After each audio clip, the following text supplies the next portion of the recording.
Speed copter फिजा से जमीन में पौधे लगाता है। बगैर पायलट वाला ये ड्रोन जंगलाती इलाके में तोसी या फसलों के लिए बीज फैलाने का काम करता है।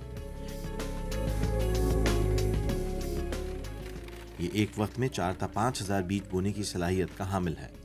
ये नई टेक्नोलॉजी दुनिया भर में जंगलात को एक नई शक्ल दे सकती है। भारत जोग्राफियाई लिहाज से काफी मुतनव्वे है। राजस्थान में सहरा, उत्तराखंड में जमीनी इलाके, मगरबी बंगाल में मैंग्रोव्स।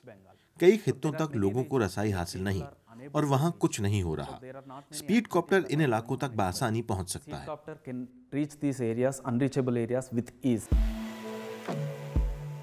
बीज छिड़काने से केवल ड्रोन इलाके की सतह का जायजा लेता है, फिर काम शुरू होता है।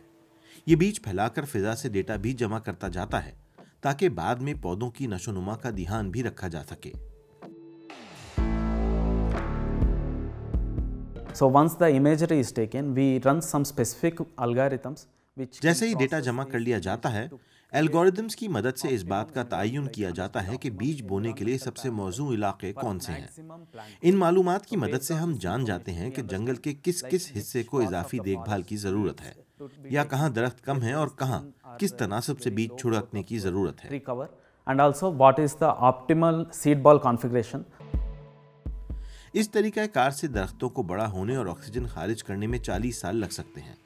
तहफ़्फ़ुज़ माहौल के लिए सरगर्म कारकुन क्रिस एडम्स मजीद इक़दामात के ख्वाहां हैं।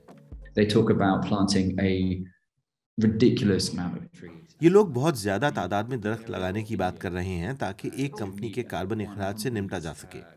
दरअसल उन्हें मादनी ईंधन पर इन्हिसार कम करना चाहिए। इससे कभी कभार डीकार्बनाइजेशन जैसे अहम मौज़ूआत से तवज्जो हट जाती है। Of being a distraction from much more important conversations about decarbonization.